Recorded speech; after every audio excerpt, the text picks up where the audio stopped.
안녕하세요. 날마다 기막힌 정의 박재호 목사입니다. 즐거운 추석 연휴 보내시고 계신가요?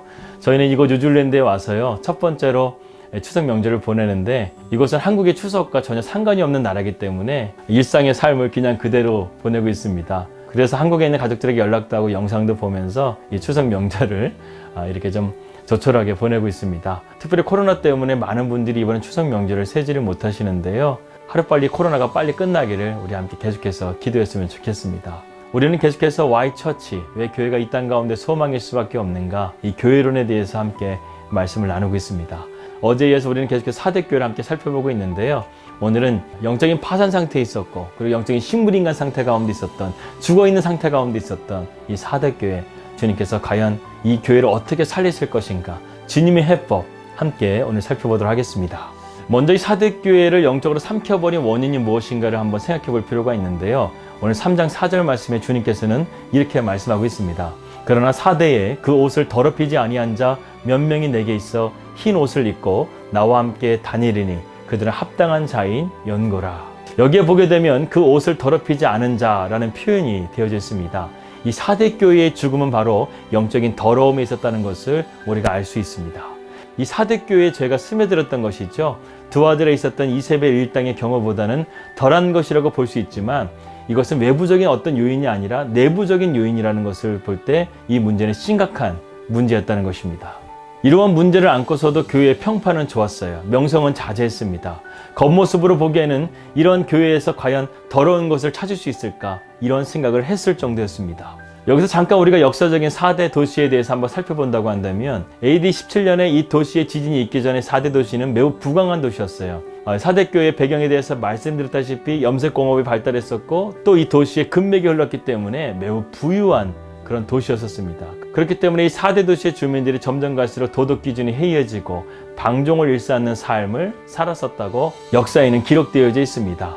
그래서 이 4대 교회도 그러한 영향을 받은 것이 분명한 것 같습니다. 주님께서 그들의 옷이 더럽혀졌다는 것, 그들의 영적인 옷이 죄에 물들어져 있었다는 것을 의미하는 것입니다. 여러분, 죄에 대해서 예수님은 마치 누룩과 같다, 이렇게 말씀하시는 표현이 있는데요, 세속적인 누룩이 있습니다. 이 누룩은요, 누구도 알아챌 수 없을 만큼 이 반죽이 순식간에 퍼져버려서요, 아예 그 본질을 바꿔버리는 이런 변질되는 성분이 있다는 것입니다. 이 누룩과 같이 4대의 명성은 가짜였다는 것입니다. 어쩌면 4대는 기독교 역사상 이름뿐인 교회로서 가장 첫 번째 교회가 아닌가 하는 생각이 듭니다. 교인들은 명목상 그리스도인이라고 말하지만 실제적인 그들의 마음은요, 주님께 향하지 않고 있었다는 것이에요. 그렇다고 한다면 주님의 해법은 과연 무엇일까? 이 4대 교회처럼 죽은 교회를 주님을 어떻게 살릴 수 있을까? 우리에게 말씀하시는 것을 한번 우리가 살펴보겠습니다.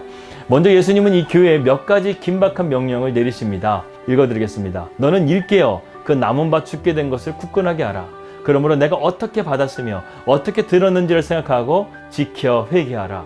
이 짤막한 두 대의 말씀 가운데서요, 주님께서 해법 5가지를 우리에게 말씀하시는데, 첫 번째는 무엇이냐? 깨어나라. 두 번째는 남아있는 것을 굳건하게 하라. 세 번째는 기억하라. 네 번째는 하나님 말씀에 순종하라. 그리고 5번째는 너희가 회개하라. 이 5가지를 주님께서 말씀하고 있습니다. 이것을 두 문장으로 정리한다고 한다면, 4대 교회는 우선 깨어나서 그나마 남아있는 것을 굳건하게 지켜야 됐고, 그리고 물려받은 내용을 기억하여 그대로 순종하면서 그들이 회개의 자리로 나아갈 때 이 4대 교회는 다시금 살아날 수 있다, 다시금 일어날 수 있다, 이것을 우리에게 말씀하고 있다는 것입니다. 그런데 이러한 것을 할 수 있는 사람들은 제한되어 있었습니다. 바로 4절 말씀에 나오는데요, 그러나 4대에 그 옷을 더럽히지 아니한 자 몇 명이 내게 있다. 주님께서는 이 세속적인 교회, 4대 교회 가운데요, 주님의 말씀을 온전하게 따르는 남은 자들이 있었다는 것을 우리에게 말씀하고 있습니다.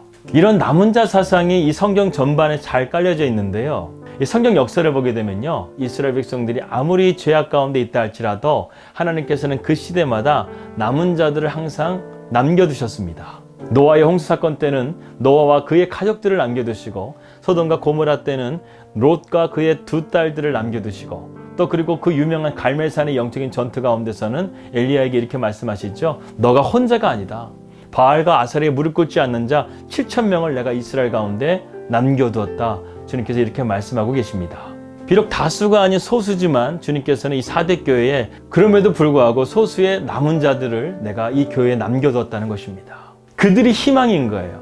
그들의 믿음을 굳건하게 하고 하나님의 말씀을 기억하고 생각하고 순종하고 회개함을 통해서 그 교회가 다시금 살아날 수 있다는 것을 주님께서 말씀하고 있다는 것입니다.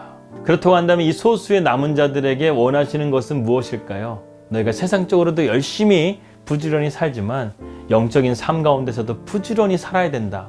이것을 말씀하고 있는 것입니다. 즉 너희가 영적인 성숙한 가운데서 자라나야 되고 그리고 그리스도 앞에서 너희가 겸손해야 된다는 것입니다. 인기와 명성에 너무 의지하지 말라는 거예요. 그것 때문에 주님을 버릴 수 있다는 것입니다. 여러분, 겸손한 사람이요, 약한 자를 돌볼 수가 있는 거예요. 겸손한 사람이 형제와 자매를 격려하고 그들의 믿음을 세워주고 굳건하게 해줄 수 있다는 것입니다. 다시 말해서 이 사대교회 소수의 남은 자들이 겸손한 자가 되어서 주님의 자녀들을 잘 양육하고 그들을 굳건하게 하고 그들을 다시금 세워서 그 교회가 살아나게 하라는 주님의 어미하신 명령인 것입니다.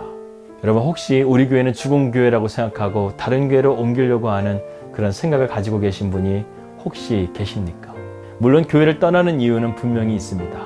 신앙의 근본을 부인하는 교회라고 한다면 마땅히 그 교회를 떠나는 것은 당연한 것입니다. 하지만 신앙은 분명히 정통인데 죽어있는 교회라고 한다면 어떻게 해야 할까요?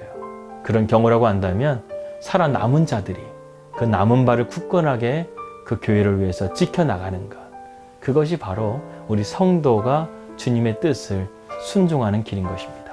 지금 코로나 때문에 여러 가지가 어지러운 상황 가운데 있는데 심지어 우리는 교회에서 예배도 드리지 못하는, 기도하지도 못하는 그런 상황 가운데 있습니다. 이런 가운데서 진짜가 아닌 가짜들은요, 다 나가 떨어질 거예요. 신앙을 버리고 세상적으로 다 나가버릴 것입니다. 하지만 진정한 남은 자들은 자기가 있는 그 자리에서 교회를 위해서 기도합니다. 성도를 위해서 기도합니다. 목회자를 위해서 기도합니다. 주의 종도 마찬가지죠. 자기가 있는 그 자리에서 주의 양들을 위해서 기도해야죠. 여러분, 자그마한 불씨가 있다 할지라도요, 거기에 기름만 붓는다고 한다면 그 불이 순식간에 불타듯이 우리의 작은 기도의 불씨가 성령의 기름이 부어져서 우리 교회가 다시금 살아나고 다시금 빛을 발하고 다시금 뜨거운 교회로서 주님께 칭찬받고 주님의 귀한 사역들을 감당할 수 있는 그런 멋진 교회, 주님께 인정받는 교회, 그런 교회가 되시기를 주님의 이름으로 기도하겠습니다. 기도하겠습니다. 하나님 아버지, 오늘 이 사대교회, 주님 앞에 죽은 교회라고 책망받았던 이 교회, 주님께서는 몇 명의 남은 자들을 남겨두시고 그 교회를 향한 불씨를 살려두셨던 것처럼 하나님, 누군가가 아니라 내가 우리 교회를 살리는 불씨가 될 수 있도록 인도하여 주시옵소서. 지금 어렵고 힘든 때이지만 우리가 묵묵하게 믿음을 지키며 굳건하게 나아간다고 한다면 주님께서는 언젠가 성령의 기름을 부어주셔서 우리 교회를 다시금 살리시고 일으키시고 우리에게 주님의 영광을 나타내어 주실 것을 믿습니다. 주님께 칭찬받는 교회, 가짜가 아니라 진짜라고 인정받는 교회, 그런 교회가 되게 하여 주시옵소서.